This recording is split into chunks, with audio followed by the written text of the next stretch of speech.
Bonjour et bienvenue sur ma chaîne YouTube. Ici, on a expertise et passion sur AutoCAD. En fait, j'ai mis ça short and sweet pour simplement dire que je vous partage des trucs et astuces pour aider votre production de plats sur le logiciel AutoCAD. Tout d'abord, je vous invite à aller visiter ma page web au stéphanie-cadessert.com. Vraiment, vous allez y trouver autant mon glossaire, mon blog, toutes mes formations, mes outils aussi que vous pouvez aller télécharger directement. Vous allez voir aussi un peu l'explication de comment je fonctionne et tout.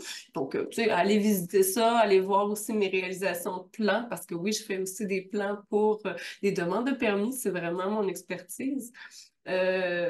Voilà, fait que je vous laisse aller voguer un petit peu sur mon site web. Nouveauté qui s'en vient bientôt, je vais faire un nouveau défi. Le défi qui est en place actuellement sera appelé à être complètement disparu. Le nouveau, lui, il va être un peu plus en présentiel, donc ça va être un webinaire qui aura lieu le 29 mars. Où est-ce que ça va vous amener dans certaines offres que j'ai à vous faire, de nouvelles offres qu'on ne peut pas laisser passer. Donc, inquiétez-vous pas, je vais vous tenir un petit peu au courant de tout ça très, très, très bientôt. Aujourd'hui, de quoi on va parler, c'est des actions de macro. Qu'est-ce qu'une macro sur AutoCAD? C'est vraiment un type de programmation qui aide dans l'exécution de commandes. Donc, simplement de pouvoir vraiment, encore une fois, et toujours alléger un peu notre production. C'est toujours dans le même but. Vraiment, je vais y aller avec un partage d'écran comme toujours. Alors, je vous dis, moi, en fait, je vais travailler un peu avec le multileader. Le multileader étant une ligne de repère en français, mais la multileader est différente du leader qu'on utilisait dans le passé. La multileader est vraiment très, très, très interactive et dynamique. Donc, peu importe comment qu'on va la diriger, elle va se positionner en fonction du sens du texte, etc. Donc, elle est très interactive. Et lorsqu'on est dans l'onglet Annotate, euh, on peut intégrer des leaders très, très, très facilement ou en réduire. On peut changer le leader en spline. Bref, il est vraiment plus versatile que le leader, qui est la ligne de repère normale, auquel on est habitué dans les années plus de 2000, mettons, 8, 10 ou autres. Moi, quand je crée, en fait, quand que je travaille dans mon template, je travaille toujours sur en fait, je débute mes plans sur le layer, le calque, mur intérieur. J'ai des automatisations dans AutoCAD qui me permettent de créer des cotations sur le bon layer, malgré que je sois sur un layer courant mur intérieur. Pareil pour le texte. Par contre, je n'ai pas ce type de variable-là pour la création d'un leader. Et souvent, je me rends compte que je crée le leader, puis je me soucie pas de mettre sur le bon calque et ça fait ceci. Donc, j'ai un multi-leader qui a un mur intérieur comme calque. Ça me tanne, je trouve ça lourd, je trouve ça tannant parce que j'oublie, puis moi, je suis beaucoup, beaucoup dans la gestion des heures, fait que des fois, ça disparaît quand j'arrive pour faire ma mise en page, l'impression de ma mise en page, puis là, ben, je fais comme, ah, j'ai encore oublié. Fait que j'ai voulu remédier à la situation. En fait, ici, c'est vraiment quand que je fais la commande au clavier multi-leader, je la crée, elle se dépose automatiquement. À partir du moment où est-ce que j'ai créé une action de macro, maintenant, quand je crée en LMM, donc moi, au clavier, c'est MM parce que j'ai fait un raccourci, mais sinon, pour faire un multi-leader, c'est MLD au clavier. Ça m'affiche ceci. Donc, si je fais MLD qui, moi, est MM, comme vous pouvez voir, ça va me le créer, je le fais live sur Mur intérieur. Par contre, si j'utilise le raccourci LMM en action macro, LLM, Enter, là, vous allez voir le curseur ou le curseur, il y a un petit échange qui, lui, nous donne accès à la fameuse action de macro. Ça fait exactement la même chose. C'est juste que, et automatiquement, et là, vous voyez, il sélectionne d'emblée. Ça vient de me déposer sur le bon calque qui est texte. Comment on fait une action de macro? C'est vraiment ça. Venir ici au niveau du ruban, il faut venir sur Manage. Ici, vous allez voir, j'ai comme tout, ben là, moi, j'en ai créé juste un pour le moment, mais j'ai le fameux LLM. Ce qu'il faut savoir, c'est que le titre qu'on va donner à notre action de macro va devenir le raccourci, le clavier à utiliser pour activer la commande, donc activer cette action de macro-là. En gros, tout ce qu'il faut faire, c'est simplement un record. Tu startes le record et là, tu te mets en action sur ce que tu ferais en temps normal. Fait que moi, je crée un leader dans la situation du leader. Fait que je crée mon leader, je fais comme je ferais d'habitude, test. Après ça, je le sélectionne, je le mets sur le bon layer et voilà. À partir de ce moment-là, c'est fait, je fais un stop. Là, c'est ici qu'il va avoir une nouvelle boîte de dialogue qui va nous demander, ça va être quoi le nom de en fait, de ta commande au clavier, de ton action de macro.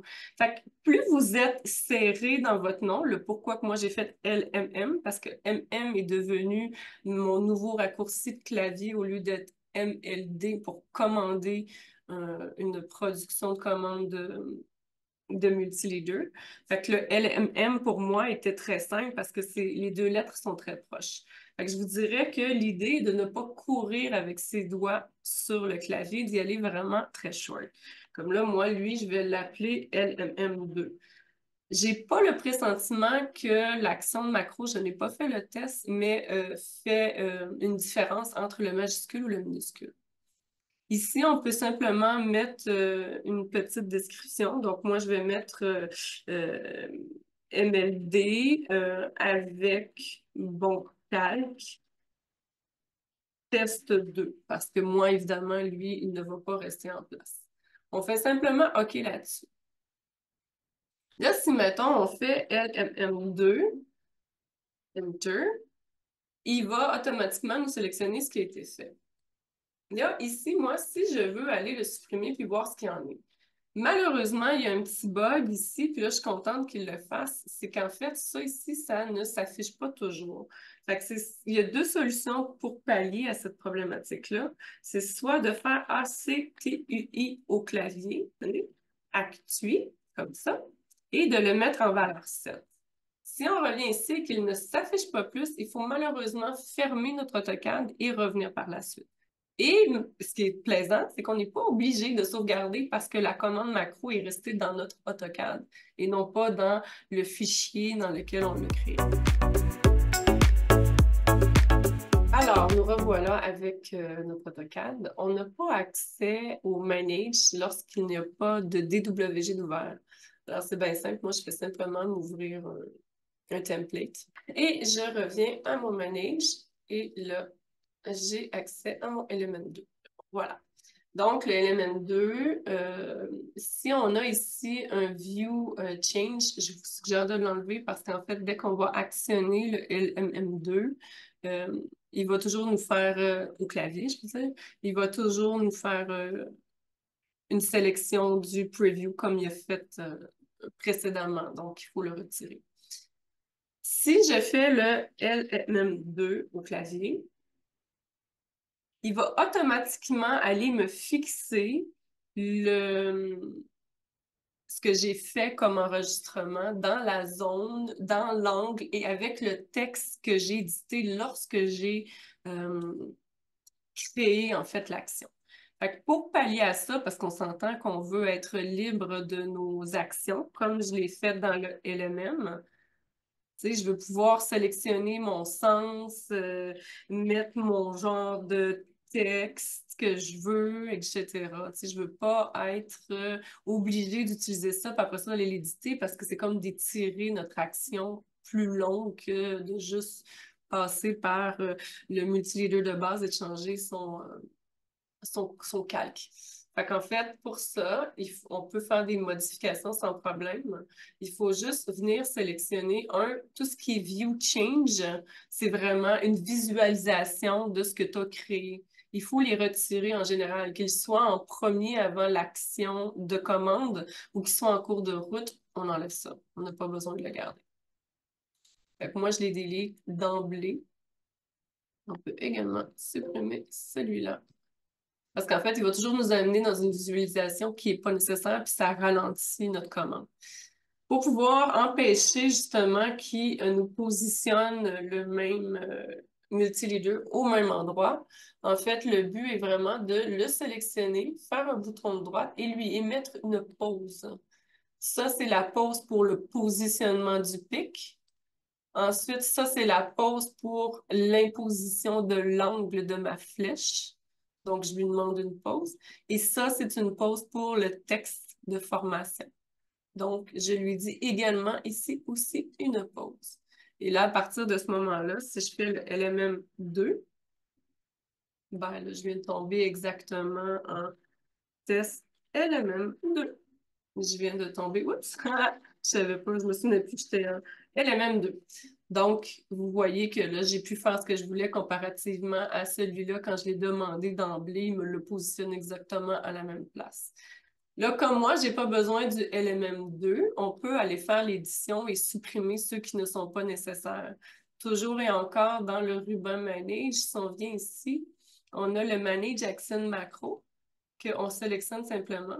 Là, on a mon premier ici, que je pourrais aller modifier sa description ou autre. Puis on a celui-là qu'on n'a pas besoin, puis on fait simplement déliter. Et c'est tout.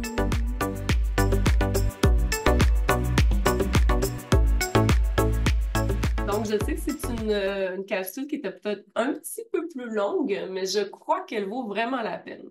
Je tiens également à m'excuser pour ma voix, mais j'avais tellement hâte de faire cette capsule-là puis de vous la présenter pour le mois de février que je me suis dit, tant pis si j'ai une voix de fille grippée, je la fais quand même. Donc, voilà. Fait que sur ce, j'espère que vous avez apprécié et on se dit à une prochaine fois.